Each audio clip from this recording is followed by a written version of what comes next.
تخصصي او ثالثي روغتونونه لکه څنګه چې په کابل کې موږ تقریبا داسې 2 روغتونونه لرو چې هلته ټول خدمات چې دي تخصصي او ثالثي یا سپیشلایز او ترشري خدمات چې دي هغه دلته عرضه کیږي خلکو دپاره. نو الحمدلله ډېر په ښه شکل باندې روان دي او د هغې ارقام چې دي هم موږ سره شته دی چې تقریبا په دې تېره ربع کې موږ 43,222 میجر مینر عملیاتونه هم موږ خلکو ته عرضه کړل او د دې ترڅنګ نور کوم د ریفر کچه وه دغه ریفر کچه هم دغسې کمه وه. نو ولس مو دې ته نه دی مجبور کړی چې هغه شخصي روغتونونو ته لاړ شي او د هیواد څخه بهر هیوادونو ته لاړ شي. نو الحمدلله اوس دلته په خپل هیواد کې خدمتونه کېږي. افغان جاپان روغتون کې هغې کې مو یو سیټي سکین دپاره ترتیب برابر کړ، الله پاک هغه سیستم جوړ کړ، هلته هم دغه افتتاح وکړه د سیټي سکین دپاره چې 128 سلایسه سیټي سکین دی، ډېر قیمتي او ډېر نوی ماډرن سیټي سکین دی. د هغې په ارتباط سره بله شفاخانه چې د انتاني شفاخانه ده په هغې کې مو هم 128 سلایسه سیټي سکین هغه هم همغلته د ولس دپاره د خدمت جوګه کړه. د هغې تر څنګ موږ په صحت طفل کې هم یو سیټي سکین لرو چې هغې دپاره خدمات بل سیټي سکین هم را روان دی چې هغه بیا ډېر ماډرن سیټي سکین دی.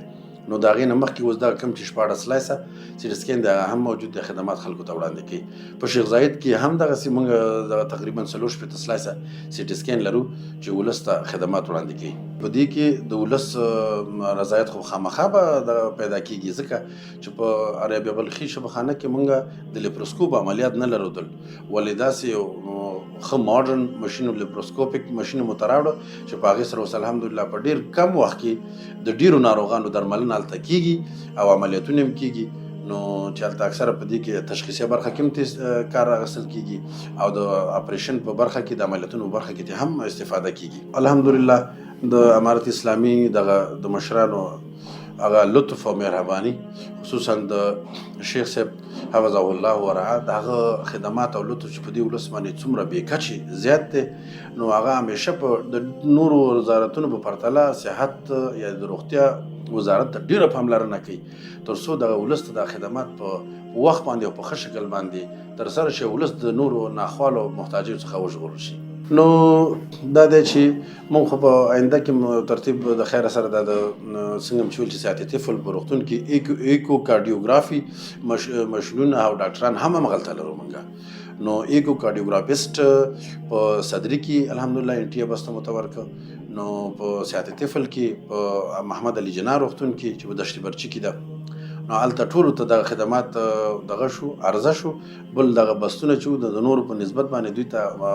مشرانو زموږ د عامې روغتیا وزیر صاحب او معین صاحبانو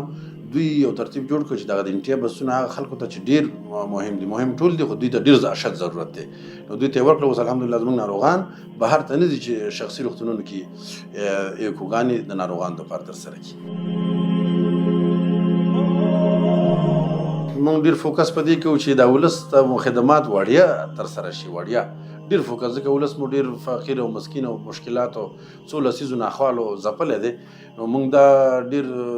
فوکس په دې دی چې په خپله هم او دا ولس چې موږ سره کم دی متحد ولس دی، متحد متخصصین دي، موږ سره ټرینران دي، موږ سره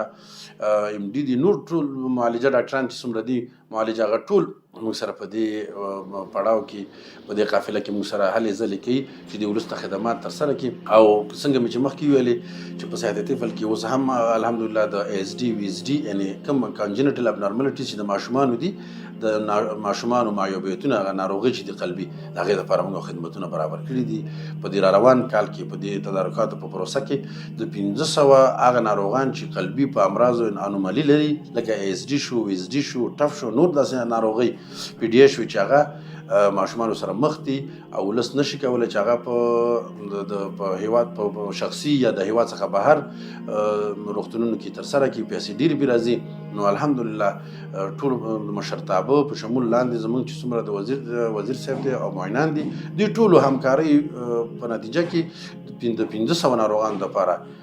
د دوا او د درملو ترتیب برابر شو چې انشاءالله د اوس هم شروع دي او دغه فیصدي چې کوم ارقام چې موږ وښودل دا به د کال په آخر کې ټول تکمیلېږي انشاءالله. هغه کریټیکل کیسونه چې په د هیواد په مختلفو برخو کې نه ترسره کېږي، یعنې په زونونو کې نه ترسره کېږي، هغه موږ الحمدلله په مرکزي روغتونونو کې هغه مرکزي روغتونونه تخصصي او ثالثي روغتونونه چې مرکز کې قرار لري په دې کې ترسره کوو. لکه په وزیر اکبر خان کې موږ ارتروسکوپیک عملیاتونه دي چې هغه په 2 لکه 1.5 لک روپۍ باندې هغه یو په شخصي روغتونونو کې ترسره کېږي. هغلته موږ الحمدلله وړیا ترسره کوو. په شیخ زاید روغتون کې براین ټیومور دی، فکسیشن دی، سپاینل څومره فکسیشن دي هغه موږ دلته وړیا د ولس دپاره عرضه کوو، خلکو ته وړاندې کوو. نو د دې په شمول باندې د ټول افغانستان په سطح باندې د برن یونټ چې دی د سوختګۍ یونټ چې هغې کې د استقلال د روغتون یوه برخه ده چې یو بیل خاص ډپارټمنټ دی. نو په هغې کې هغه خدمات چې لکه د په فش سکین چې ورته وایي د هغې په توسط سره داسې نور نو ریډیوسینګ مختلف دغه دي چې میتودس او پروسیجر دي په هغه موږ دلته د خاصو ډاکټرانو او متخصصینو په شتون سره هغه موږ ترسره کوو د ولس ته، او د ولس مستفید دی. هغه د 6 زونونو خلک چې دي ولس چې دی هغه دلته راځي کې کوم هلته تداوي او درملنه او رسیدګي ته په وخت ونه شي نو هغه دلته هم راځي، دلته تداوي کېږي. الحمدلله موږ په تخصصي او ثالثي روغتونونو کې اوس ډېر خدمات کوو.